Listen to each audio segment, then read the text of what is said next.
का वोटर है तो ये जानकारी उनके लिए बहुत बहुत जरूरी है। चुनाव आयोग ने सिर नाम का एक नया अभियान शुरू किया है जो सीधे तौर पर वोट देने के अधिकार से जुड़ा हुआ है।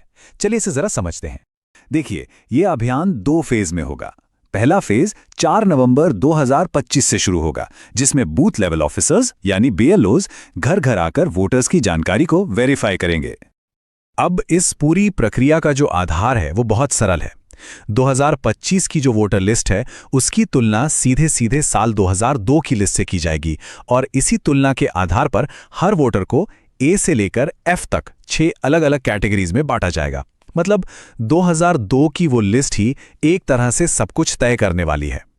तो सवाल ये उठता है कि किसी को कौन सी कैटेगरी मिलेगी। इसके लिए ना 2 मुख्य चीजें देखी जाएंगी।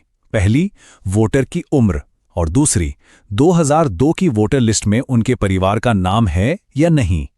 ठीक है, तो सबसे पहले ग्रुप को देखते हैं।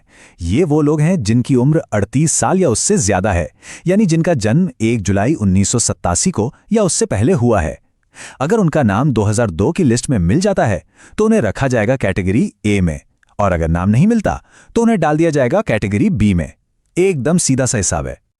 अच्छा, अब आते हैं दूसरे एज ग्रुप पर। यह है 22 से 38 साल के वोटर्स, जिनका जन्म 2 जुलाई 1987 से 2 दिसंबर 2004 के बीच हुआ है।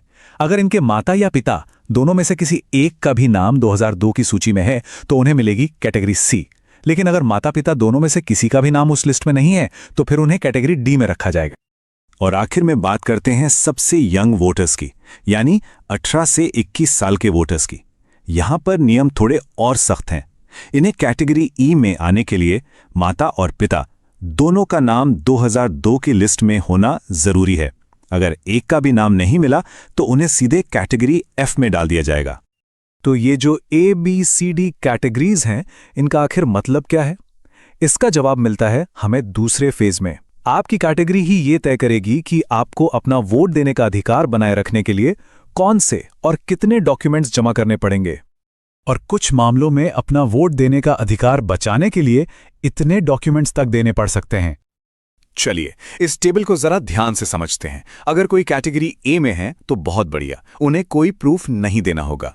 बी, सी और ई कैटेगरी के लोगों को सिर्फ अपना एक प्रूफ देना होगा। लेकिन कैटेगरी डी वालों को अपना और अपने माता या पिता में से किसी एक का यानी कुल 2 प्रूफ देने होंगे।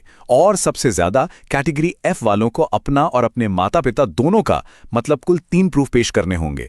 और सबसे जरूरी बात, अगर ये प्रूफ नहीं दिए जा सके तो मतदाता सूची से नाम हटने का पूरा खतरा है। तो अब सबसे बड़ा सवाल, आखिर किया क्या जाए? घबराने की जरूरत बिल्कुल नहीं है। कुछ बहुत आसान कदम हैं जो अभी से उठाए जा सकते हैं ताकि आगे चलकर कोई भी परेशानी ना हो। तो सवाल यह है कि पहले फेज की तैयारी के लिए हम अभी से राइट नाउ क्या कर सकते हैं?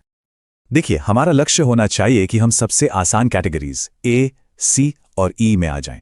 इसके लिए क्या करना होगा? जिनकी उम्र 41 साल से ज्यादा है वो 2002 की लिस्ट से अपना नाम, भाग संख्या और क्रम संख्या ढूंढकर अपने बीएलओ को दे दें।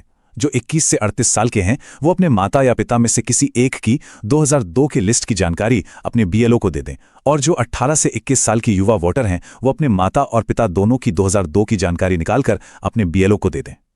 एक बात याद रखिए, अभी से ये थोड़ी सी मेहनत करने का फायदा बहुत बड़ा है। जब पहले फेज में बीएलओ वेरिफिकेशन के लिए आएंगे ना, तो उनके लिए आपको ए, सी या ई जैसी आसान कैटेगरी में डालना बहुत सिंपल हो जाएगा और आप भविष्य की बड़ी मुश्किलों से बच जाएंगे। आखिर में ये सारी मेहनत सिर्फ किसी दस्तावेज के लिए नहीं है। जैसा कि इस गाइड में कहा गया है, ये इसलिए है ताकि हमारा वोट देने का अधिकार बरकरार रहे और हम लोकतंत्र को बचा सकें। तो जागरूक रहिए, अपनी जानकारी तैयार रखिए और इस जरूरी संदेश को दूसरों तक भी जरूर पहुंचाइए।